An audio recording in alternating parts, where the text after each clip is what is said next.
Hello friend, नमस्कार। मैं दिनेश शर्मा। आज आपको केमद्रुम योग के बारे में बताया जाएगा। केमद्रुम दो प्रकार के होते हैं, एक जेमिनी ऋषि का और दूसरा पाराशर ऋषि का। और केमद्रुम योग किसी का हो और चंद्रमा की दशा चले तो कैसे फलित आएंगे, और भगवान नाम की चर्चा। ज़्यादा बड़ा वीडियो नहीं है, छोटा सा है, ठीक है।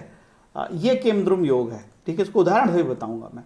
जेमिनी ऋषि ने बोला, लग्न और पद लग्न से द्वितीय और अष्टम में भाव में केवल पाप ग्रह हो और एक समान हो तो वो केमद्रुम योग माना जाएगा। यदि शुभ ग्रह हो तो कि नहीं, योग नहीं माना जाएगा। जैसे एक पाप ग्रह होगा एक शुभ तो भी नहीं माना जाएगा। यदि यह योग लग्न और पद लग्न से बनता हो तो यह योग व्यापक प्रभाव देता है। अब इसके लिए आपको जेमिनी का लग्न और पद लग्न जानना पड़ेगा। लग्न तो खैर सिंपल है, पद लग्न क्या होता है, जितने भाव से आपका उदाहरण से बता देता हूं। देखो, ये पाराशर का केमद्रुम योग है, जो आपके कहीं पे भी कुंडली के किसी भाव में बन सकता है। क्या शर्त है कि इसके आगे कोई ग्रह नहीं होना चाहिए। लेकिन केतु हो तो केतु को नहीं माना जाता, और राहु को भी नहीं माना जाता, भले ही आगे हो पीछे। ऐसी कुंडली में भी केमद्रुम माना जाएगा, ऐसी कुंडली में केमद्रुम माना जाएगा, ऐसी स्थिति में केमद्रुम माना जाएगा, ऐसी स्थिति में केमद्रुम माना जाएगा। लेकिन ये कहीं पे भी बन सकता है, ठीक है। तो ये तो समझ गए, आगे पीछे कोई ग्रह नहीं होने चाहिए। केवल राहु केतु ऐसा है जिनको ग्रह राहु केतु होंगे तो केमद्रुम बना माना जाएगा। राहु केतु को छोड़ के कोई भी ग्रह यदि होगा तो केमद्रुम योग नहीं है। ये योग के बारे में बोलता है कि आर्थिक हानि करता है। बड़ा बुरा बुरा लिखा है यार, वो शब्द में इस्तेमाल भी नहीं करना चाहता। अपना उद्देश्य किसी को डराना है नहीं यार। अनेक कुंडलियों में केमद्रुम देखे, लोग खा पी रहे हैं, परिवार चल रहा है, डरने की जरूरत नहीं, डराना है नहीं अपन को। और ये जेमिनी सूत्र का सूत्रम है ना, जेमिनी ऋषि ने बताया कि लग्न से पाप ग्रह, लग्न से द्वितीय भाव में, लग्न से द्वितीय भाव, ये लग्न हुई है ना, लग्न से द्वितीय भाव में पाप ग्रह और अष्टम भाव में, मतलब लग्न से षडाष्टक मान लो, चलो लग्न से षडाष्टक होगा तो केमद्रुम योग। अब यहाँ पे कोई शुभ ग्रह आ गया तो, एक गुरु आ गया और ये एक शुक्र आ गया तो ये केमद्रुम योग फेल हो गया लगभग, ठीक है। शुभ ग्रह होने चाहिए और ये भी फेल हो गया। समान संख्या भी होनी चाहिए। समान मतलब शनि यहाँ अकेला और मंगल यहाँ अकेला, समान संख्या हो और पाप ग्रह हो तो ये केमद्रुम कहलाएगा जेमिनी ऋषि के अनुसार, ठीक है।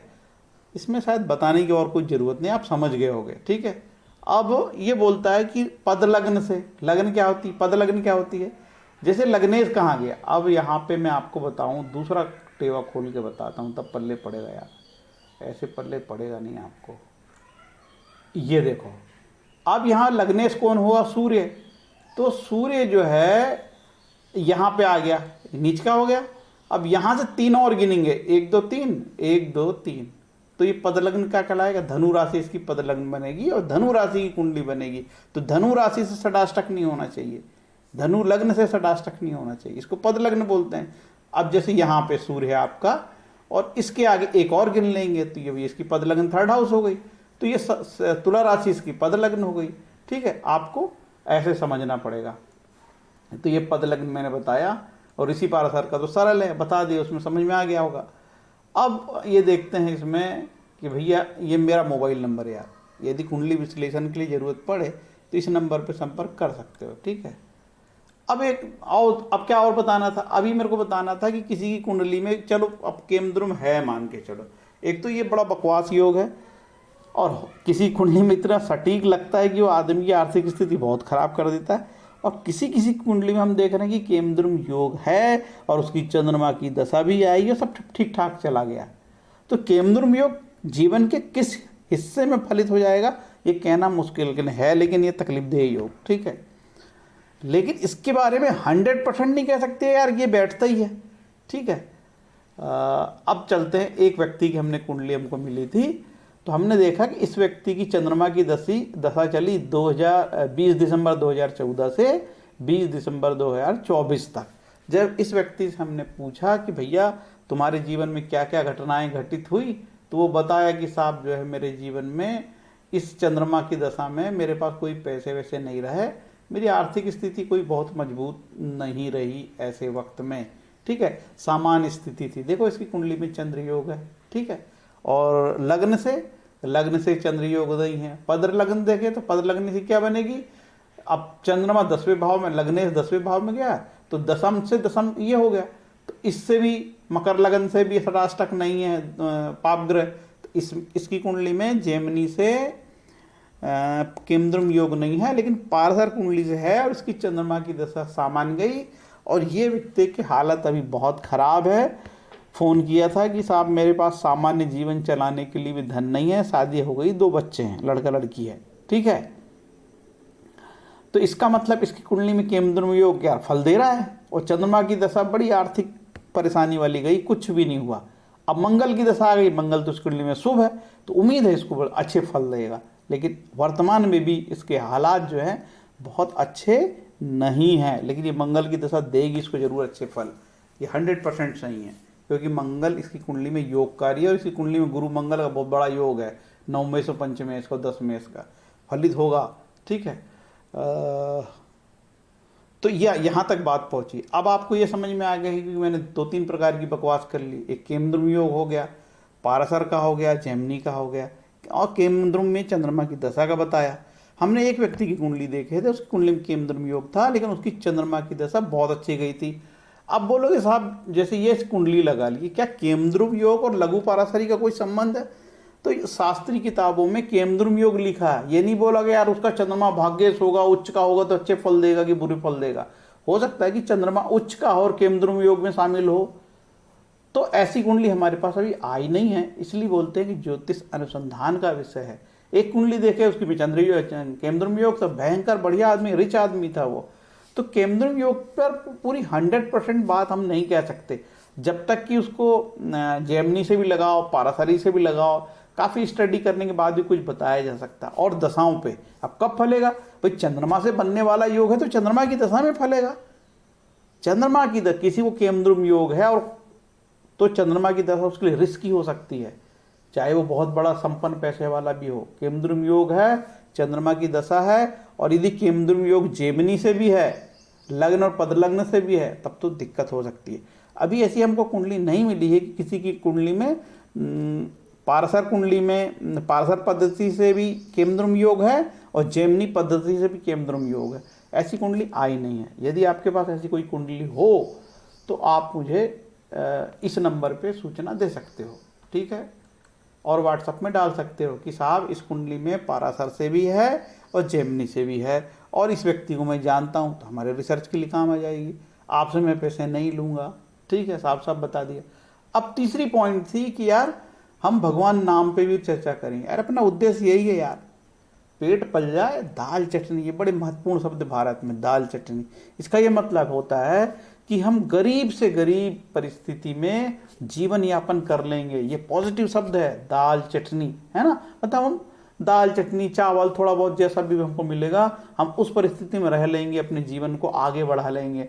हम रोना रोएंगे नहीं, हम दुखी नहीं होंगे, हम कपड़े नहीं फाड़ेंगे, मतलब कपड़े नहीं फाड़ेंगे मतलब गालियाँ नहीं देंगे लोगों को, अपने भाग्य को उनको नहीं कोसेंगे। तो भगवान नाम पे चर्चा आती है। अब चलते हैं यहाँ पे, आज मैं इस पे करूँगा 2-3 श्लोक पे, बड़े श्लोक, भयंकर भयंकर श्लोक है यार। एक श्लोक है श्रीमद् भागवत का 1-8-25, श्रीमद् भागवत का स्कंद 1 8वां अध्याय 25, 1-8-25। उसमें मैं चाहती हूँ कि सारी विपत्तियाँ फिर आए, जिससे हम आपका पुनः दर्शन कर सकें, क्योंकि आपके दर्शन का अर्थ है कि हमें बारंबार जन्म मृत्यु नहीं देखना पड़ेगा। ये कुंती महारानी कहती है भगवान कृष्ण को। बताओ यार, विपदा संतुता शाश्वत, बार बार विपत्तियाँ आए जिससे कि मैं भगवान में रमी रहूं, भगवान के दर्शन करूं। कितना बड़ा श्लोक है ना। इसके बाद कृपानुभूति अंक में छपा है, ये नारद पंचरात का श्लोक है।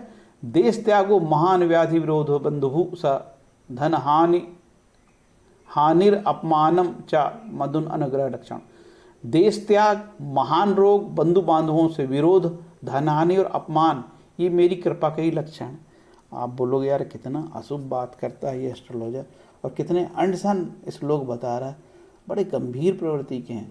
कुछ व्यक्तियों के पास भयंकर अगाध धन होता है, भगवान उसको ऐश्वर्य भ्रष्ट कर देता है, वो बहुत रोता है, गालियाँ देता है, कोसता है, चिल्लाता है, अभागा कहता है अपने आप को। अरे भगवान मदन ने अनुग्रह किया बेटा तेरे ऊपर, नहीं समझेगा तू अभी। तो जबरदस्त धन हानि, बहुत बड़ा नुकसान, बिल्कुल खाने के लाले पड़ जाए, सड़क पे आ गए, माता पिता बच्चे सब मर जाएं, अकेला रह जाए, तो सोचो कि भगवान कृष्ण ने, मदन ने अनुग्रह किया है क्योंकि उसको ऐश्वर्य भ्रष्ट कर दिया। गाली मत दो यार मेरे को जबरदस्ती में। आगे एक श्लोक है जो बोलता है कि जय पराजय लाभ हानि, गीता का है, गीता का 2:38 है। जय पराजय लाभ हानि सुख दुख के समान समझकर, दुख को समान, जय पराजय लाभ हानि सुख और दुख को समान समझकर उसके बाद युद्ध के लिए तैयार हो जा। इस प्रकार युद्ध करने से तू पाप को नहीं प्राप्त होगा। इसीलिए बोलते हैं कि गीता मत पढ़ो, क्योंकि इससे धन नहीं बनता। ठीक है, बड़ा गंभीर ग्रंथ है, गीता से महान ग्रंथ दुनिया में नहीं, क्योंकि भगवान कृष्ण के मुख से है, गीता सुगीता। इसके बाद अध्याय 6-7, अध्याय 6 का श्लोक 7 गीता का। सर्दी गर्मी सुख दुख आदि में तथा मान अपमान में जिसके अंतकरण की वृत्तियां भली भांति शांत है, ऐसे स्वाधीन आत्मा वाले पुरुष के ज्ञान में सच्चिदानंद घन परमात्मा सम्यक प्रकार से स्थित है, अर्थात उसके ज्ञान में परमात्मा के सिवा अन्य कुछ नहीं। सर्दी गर्मी सुख दुख मान अपमान में सम रहो। ठीक है, ऐसा कर सकते हो? बिल्कुल नहीं कर सकते। बड़ा घटिया श्लोक है। अरे जरा सा कोई आदमी तू तड़ाक बोले, इधर लठ निकालते हैं अपन। अब आगे एक श्लोक है, भगवान कहते हैं, भगवान कृष्ण कहते हैं 10:88-8, स्कंद 10:88वां अध्याय और श्लोक नंबर 8, 10:88-8। बड़ा भयंकर श्लोक है ये। भगवान कृष्ण ने कहा, राजन, जिस पर मैं कृपा अनुग्रह करता हूँ उसका सब धन धीरे धीरे छीन लेता हूँ।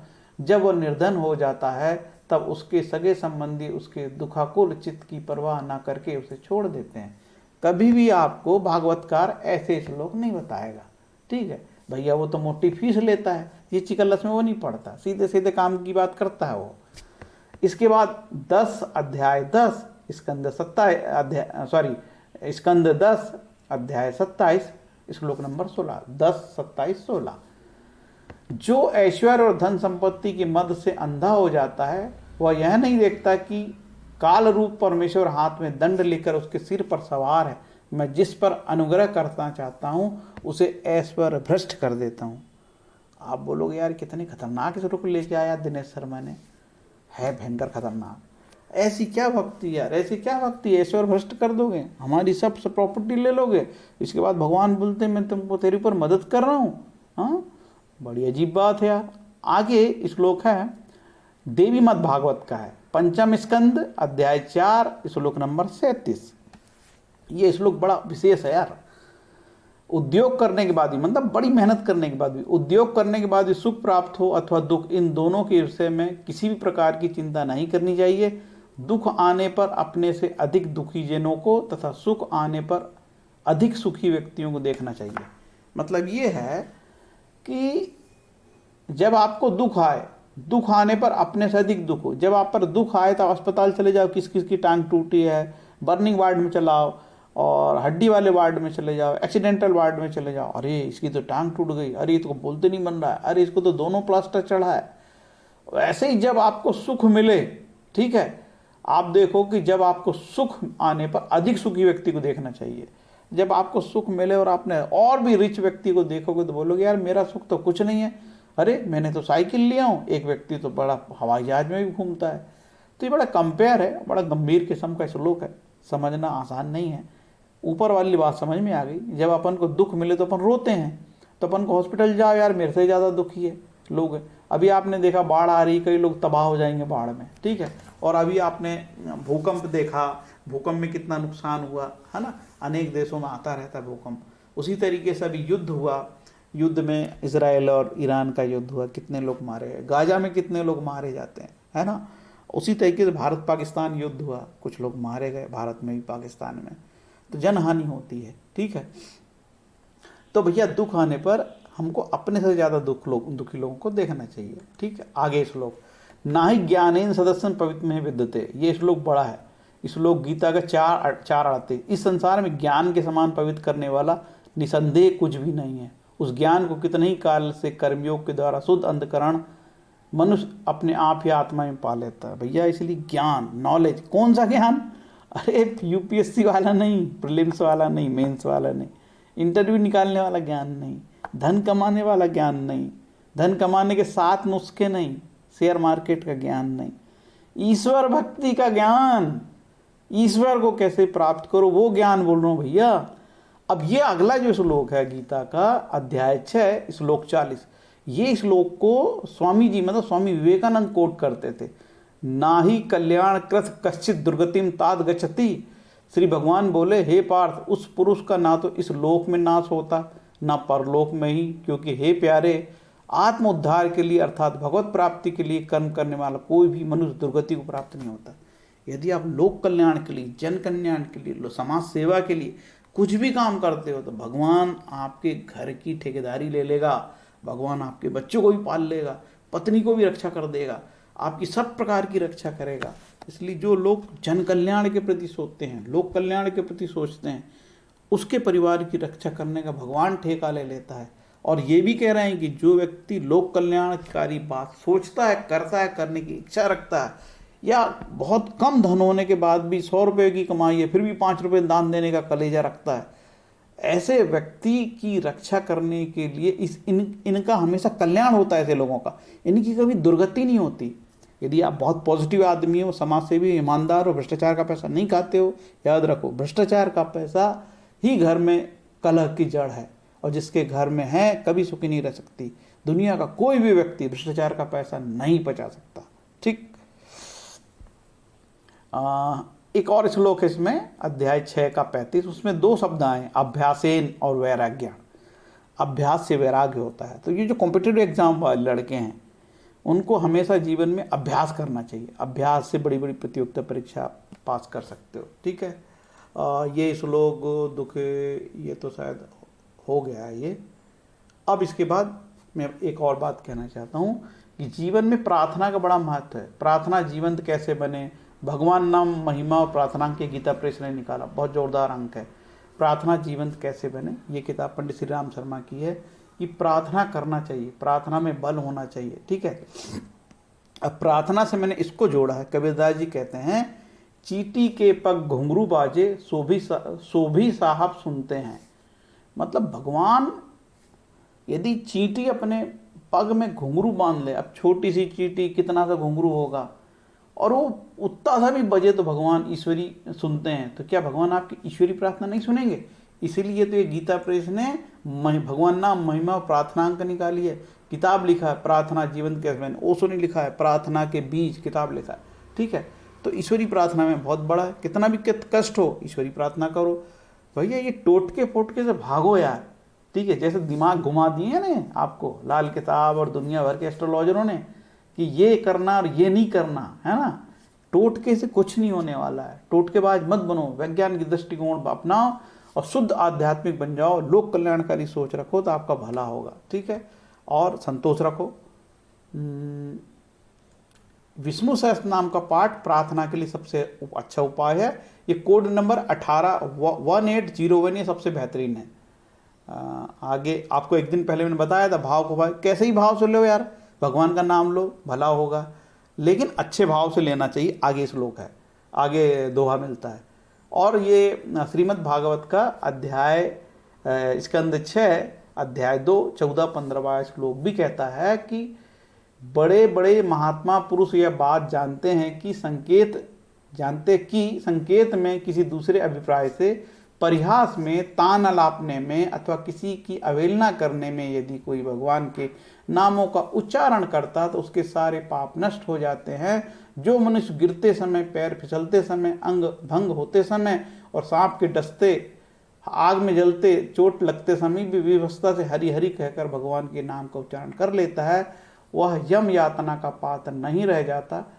वैसे ही जानबूझकर अनजाने में भगवान के नाम का संकीर्तन करने से मनुष्य के सारे पाप भस्म हो जाते हैं। ये अजामिल वाले पार्ट में, ये भगवान के पार्षद ने कहा है, ये सब अजामिल का है। विष्णु दूतों के द्वारा भागवत धर्म निरूपण और अजामिल का परम धाम को गमन। ठीक है, तो ये मूल उद्देश्य ये है, इसलिए मैं वीडियो बनाता हूँ। और ये जो है नवग्रह स्तोत्रम भगवान व्यास के 9 श्लोक है, इससे भी ग्रह शांति हो जाती है। जापा कुसुम शंकास्मम कास्म माधुतिम तम वरी सपाम पढ़तो अस्मि तवाक्रम, ये इस प्रकार से 9 जो श्लोक है इससे भी ग्रह शांति हो जाती है। तो यहाँ मैं अपने वीडियो को एंड करता हूँ। उम्मीद है कि आपको इस प्रकार का प्रयास अच्छा लगा होगा। ये इस प्रकार के वीडियो आपको यूट्यूब की दुनिया में नहीं मिलेंगे, और मैं किसी प्रकार का टाइटल में छेड़छाड़ नहीं कर सकता, है ना कोई आपको लालच दे सकता। जो फैक्ट है वही बताया जाएगा, ठीक है। चूँकि अभी बारिश हो गई तो मेरे को थोड़ा सा टाइम मिल रहा है, क्योंकि मैं एक बगीचे का प्रबंधन करता हूँ रामकृष्ण मिशन आश्रम का, तो उसमें ज़्यादा ऊर्जा देता हूँ, ठीक है। इसलिए मैं गर्मियों में नहीं बनाया, उसकी पूरी देख रेख मैं करता था, पानी डालता था, गर्मियों में गड्ढे भी खोदता था। अब मेरे पास थोड़ा सा समय है तो मैं वीडियो बनाता हूँ, ठीक है। उम्मीद है कि यार ये वीडियो अच्छा लगा होगा। केमद्रुम योग, चंद्रमा की महादशा, इसमें बहुत रिसर्च करना पड़ेगा। आप कोई भी कुंडली मिलती है केमद्रुम योग की और उसमें चंद्रमा की दशा मिलती है तो ध्यान देना पड़ेगा कि चंद्रमा की दशा कैसी गई, इसकी कुंडली में केमद्रुम योग है। अब इसमें जेमिनी से भी आना चाहिए, लग्न या पद लग्न से सेकंड और अष्टम भाव में, सेकंड हाउस और 8th हाउस में यदि पाप ग्रह हैं वो भी बराबर के, दोनों तरफ एक एक हो या दोनों तरफ दो दो हो, ऐसी कुंडली में भी जो है केमद्रुम योग फलित होता है। ये जो जेमिनी वाला है इस पे काफ़ी रिसर्च मेरे को करना है। अभी तक मेरे को इस प्रकार की कुंडली मैंने ध्यान दिया नहीं, अब आएगी तो देखूंगा और मिलेगा तो मैं और बताते रहूँगा। मैंने फिर कह रहा हूँ, ज्योतिष के किसी भी सिद्धांत को 100% नहीं मानना चाहिए। ये सिद्धांत का विषय है, जब तक 100 कुंडलियों में ना लगा लो, कम से कम बता रहा हूँ, तब तक हम सिद्धांत इसको नहीं बन सकते। तो हम प्रयास कर रहे हैं, हम तो बोलते हैं कि हमने 1 कुंडली में लगाया, 2 में लगाया, 4 में लगाया, 5 में लगाया। तो ये सिद्धांत जब तक एप्लीकेबल नहीं होंगे, सही नहीं बैठेंगे, तो हम इसको कैसे किसी के ऊपर थोपेंगे यार। हम क्यों किसी को डराएं, तेरी कुंडली में केमद्रुम योग है तो कंगाल हो जाएगा, बर्बाद हो जाएगा ना। ये सब बकवास करने की जरूरत नहीं है। मैंने देखा एक व्यक्ति में केमद्रुम योग था, वो उसकी चंद्रमा की दशा बहुत अच्छी गई और वो व्यक्ति बहुत रिच भी था, ठीक है। तो केमद्रुम योग पे बहुत अनुसंधान की जरूरत है। क्या केमद्रुम योग और जेमिनी के दोनों योग जब आपस में मिल बैठे और दोनों कुंडली में से लगें, पद लग्न से और लग्न से और पाराशर दृष्टि से भी लगें, तभी फलित होगा। ये अनुसंधान का विषय। जय राम कृष्ण भगवान की।